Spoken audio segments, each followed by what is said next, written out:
Hello, my name is MAndrews, and this is my presentation of my final project. We started the project by drawing a lot of different hands. This is just a variety of different positions and different mediums that I experimented with because we had to draw quite a few hands, and so I thought I might as well get creative with it. After drawing the hands, we had to pick our favorite position and then create a wire model. I did this by taking outlines of my hands and then wrapping the two outlines together to create what you see on your screen now. After making our physical model, we had to draw it, which was honestly quite painful.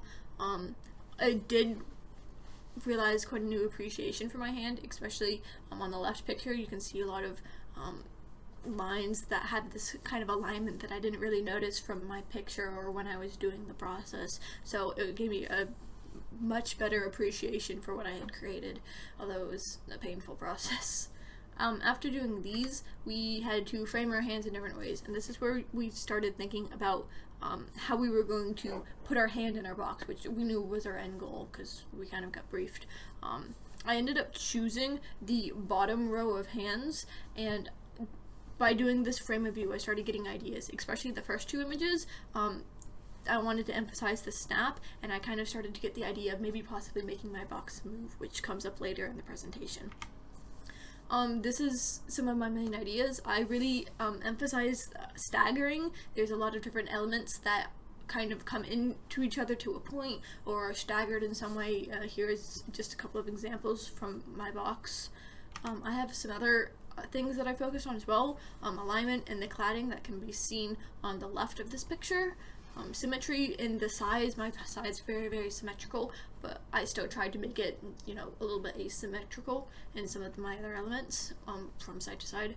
Frame of view is the way I frame my hand, in specific having the box open and make that snap very prominent, and then the extension of the box moving upward.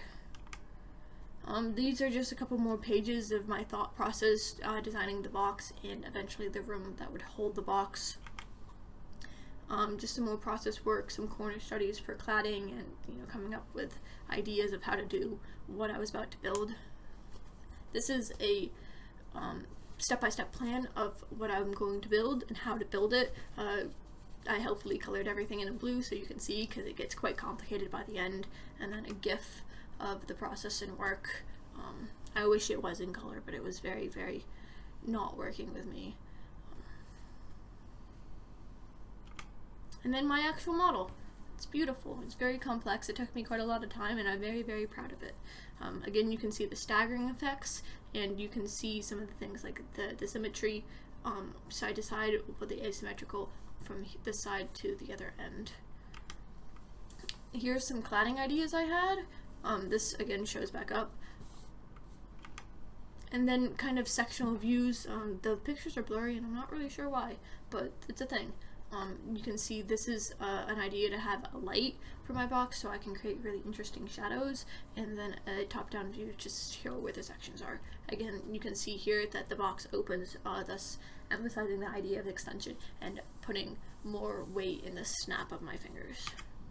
And then the revised model for my box, I had to do some revisions to make them for my cladding and to make sure my hand could actually sit in the box properly. So here's my final model. Ooh. And then the actual physical model, some pictures. Again, you can see a lot of what I have already explained in the Rhino ones. Another page, this is the box open. You can see the hand is more so emphasized at the top. We had to have a room to hold our box in. This is why the room emphasizes, again, that staggering idea, my main point for my box. Up through the stairs, bringing your focus towards the box, and then some of these other giant blocks skewing around the place. And then we have shadows. These are just a couple of my shadows with the box closed. You can see the hand kind of framed through the cladding. Some more pictures. These are the box open. Again, the hand is framed in a unique and interesting way, and you can see the holes in my cladding, which I thought was really, really, really cool. And then I had a couple of other pictures with just the box and the shadows. And that's it. Stop.